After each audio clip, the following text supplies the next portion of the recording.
देखिए, आरएसएस की बौद्धों की एक सेपरेट विंग है, राष्ट्रीय बौद्ध संघ।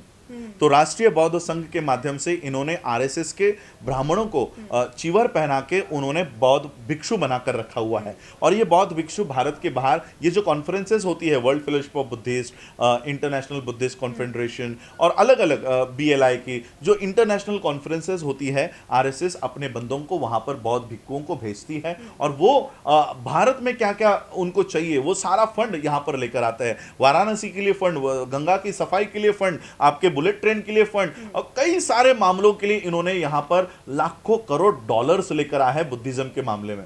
मुझे अभी ताइवान के इंटरनेशनल मिनिस्ट्री के ऑफिसर ने बताया कि प्रधानमंत्री नरेंद्र मोदी जी ने उनको प्रपोजल दिया है कि वो यहां पर 6 बुद्धिस्ट साइट्स को रिनोवेट करना चाहते हैं, तो आप हमारे यहां पर पैसा लगाओ। सारे के रिकॉर्ड मेरे पास है, जिन्होंने प्रेस कॉन्फ्रेंस ली है उनके भी रिकॉर्ड्स मेरे पास है। अब हम उनके खिलाफ ये सारे देश भर में ये आंदोलन करेंगे, कानूनी आंदोलन करेंगे कि हमारे बौद्ध दीक्षा को तुम लोगों ने डिफेम करने का काम किया है, नफरत फैलाने का काम किया है और इसलिए कानूनी प्रक्रिया इन लोगों को के ऊपर होगी। जी देखिए, स्टेटमेंट इसलिए नहीं आ रहा क्योंकि भारत के बाहर इस देश के प्रधानमंत्री ने अपनी इमेज एक बुद्धिस्ट प्राइम मिनिस्टर बना रखी है। हमारी आवाज वहां तक जाती ही नहीं है। इस देश में बौद्धों के साथ क्या हो रहा है ये किसी को नहीं मालूम है और इसलिए हमारे समर्थन में वो खड़े नहीं हो रहे। इसलिए मैं लोगों को यही कह रहा हूं कि जातियां छोड़कर बौद्ध बनो और बौद्ध, बाबा साहब ने कहा कि अब भारत में बहुत हो गया, भारत के बाहर जाकर दिखाओ और वहां का समर्थन लेकर आओ। हम लोग यहाँ पर गली गली में जातियों में पड़े हुए हैं, जातियों से बाहर नहीं आ रहे। इन 65 इयर्स में हम आज भी बुद्धिस्ट नहीं बन पाए हैं और बौद्ध होने के बाद हम बौद्ध देशों के पास नहीं गए हैं। हमारे बदले ये जो मनुवादी लोग हैं ये अपने आप को बुद्धिस्ट वहां पर बता रहे हैं और इसलिए आज कम से कम हम ये पहल कर रहे हैं कि भारत के बाहर जितने भी बुद्धिस्ट कंट्रीज हैं उन तक भारत के असली बौद्धों की समस्या वहां तक पहुंचाने का काम कर रहे हैं। बताइए इसमें किसको गाली आई है? कोई गाली नहीं है। गाली का डेफिनेशन क्या है? आरएसएस के लोगों को, बीजेपी के लोगों को गाली का डेफिनेशन क्या मालूम क्या है? वो क्या समझते हैं गाली का मतलब क्या होता है? और जितने भी मीडिया ने ये टैगलाइन है कि गाली दी, इन सबको हम खींचने वाले हैं कि बताइए कौन सी गाली दी और क्यों आप लोगों ने हमारे बौद्ध धर्म दीक्षा को इतना डिफेम, इतना नफरत फैलाने का।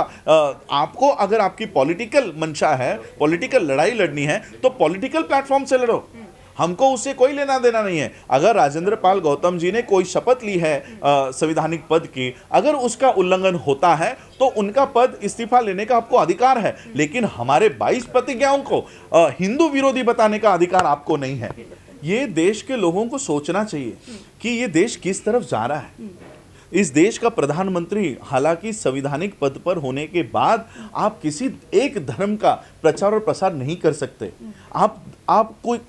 आपको विश्व हिंदू परिषद का अध्यक्ष नहीं चुना है, आपको किसी शंकराचार्य के पोस्ट पे नहीं बिठाया है, आपको प्रधानमंत्री पद पर बिठाया है और प्रधानमंत्री के लिए वो सेक्युलर है। सेक्युलर का मतलब क्या होता है कि सेक्युलर किसी देश पे कि कोई भी धर्म किसी देश के लोगों पे वो नहीं थोपेगा। ये होता है सेक्युलरिज्म कि देश में जितने भी धर्म हैं हम किसी भी धर्म का, एक धर्म को दूसरे धर्म के ऊपर नहीं रखेंगे। तो अगर इस देश का प्रधानमंत्री राम मंदिर के शिलान्यास पे जाते हैं, आज भी किसी पूजा में है, तो ये किस ओर जा रहा है देश?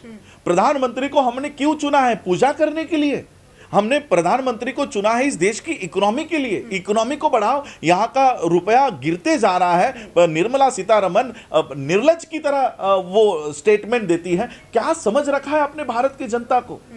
भारत की जनता को आज नौकरियां नहीं है। वर्ल्ड के पूरे भारत के जितने भी पूंजीपति हैं, जितने भी लोग पैसे वाले हैं, देश छोड़कर जा रहे हैं। सारे स्टूडेंट देश छोड़कर जा रहे हैं। कोई स्टूडेंट भारत में वापस लौटकर आना नहीं चाहता।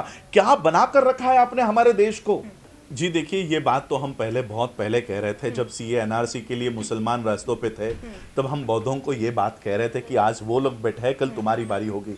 आज बौद्धों की बारी है, कल सिखों की बारी होगी, सिखों के बाद क्रिश्चियनों की बारी होगी। और इसलिए आज भी ये समय गया नहीं है। हम लोगों को एक दूसरे के साथ खड़ा होना चाहिए। इस देश में मुसलमान हो, क्रिश्चियन हो, सिख हो, जैन हो, पारसी हो, किसी भी धर्म का व्यक्ति हो, उसको अपना धर्म प्रोफेस करना, उसका धर्म का प्रचार करने की आज़ादी है। और आज इस आज़ादी को छीना जा रहा है और इसलिए एक दूसरे के साथ हमको खड़ा रहना है। इस देश के बौद्धों के ऊपर अगर आज कुछ अनबन हो रही है, आज कुछ आंच आ रही है, तो इसका जिम्मेदार केवल बौद्ध है, क्योंकि वो अपनी लड़ाई सिर्फ अपने तक ही सीमित रख रहा है। वो देश के माइनॉरिटी को साथ नहीं ले रहा है और इसलिए हमको देश के माइनॉरिटी को साथ लेकर हमको अपनी लड़ाई लड़नी चाहिए। वरना आज जैसे उन्होंने मुसलमानों को डिफेम किया कि मुस्लिम इस्लाम ये करने वाले हैं, इस्लामिक कंट्री बनाने वाले हैं, 2047 का प्लान है, ये सब इन्होंने डिफेम किया है। आरएसएस ने लोकतंत्र का एक सबसे मजबूत पिलर मीडिया अपने हाथ में ले लिया है। एक रात में वो चाहे तो मुसलमान हो, बौद्ध हो, इनके खिलाफ वातावरण तैयार कर सकते हैं, इनके खिलाफ नफरत पैदा कर सकते हैं एक रात में। देखिए 5 अक्टूबर को ये दीक्षा का कार्यक्रम हुआ, 1 घंटे में उन्होंने पूरे देश भर में हमारे लिए नफरत तैयार कर दी। 1 घंटे का काम है, 1 घंटे में ये पूरे देश में किसी के भी खिलाफ वातावरण तैयार कर सकते हैं। इसलिए हम लोगों को इकट्ठा होकर लड़ना पड़ेगा। सिख हो, मुस्लिम हो, क्रिश्चियन हो, बौद्ध हो, हम लोगों को, मैं तो कहता हूं हिंदुओं को भी साथ में आकर लड़ना होगा कि ये क्या हो रहा है, ये देश सेकुलर है। हिंदुओं को आगे आकर कहना पड़ेगा कि अगर वो बौद्धों की रीति रिवाज है तो उनको ये करने का अधिकार मिलना चाहिए। क्या मैं हिंदुओं से पूछना चाहता हूं, क्या हिंदू धर्म इतना कमजोर है कि एक कुछ परसेंट लोगों ने सिर्फ उसका त्याग कर दिया कि हम कृष्ण को नहीं मानेंगे, राम को नहीं मानेंगे, तो क्या हिंदू धर्म नष्ट हो रहा है? क्या इतना कमजोर तथ्यों पर यह धर्म आपने बनाया है? मैं हिंदुओं से मांग करना चाहता हूं, क्यों कोई हिंदू हमारे पक्ष में नहीं बोल रहा कि ये इनका अधिकार है, बाबा साहब ने दी हुई प्रतिज्ञा है, वो उनका दोहराने का अधिकार है। ये हिंदुओं को भी हमारे साथ खड़ा होना पड़ेगा।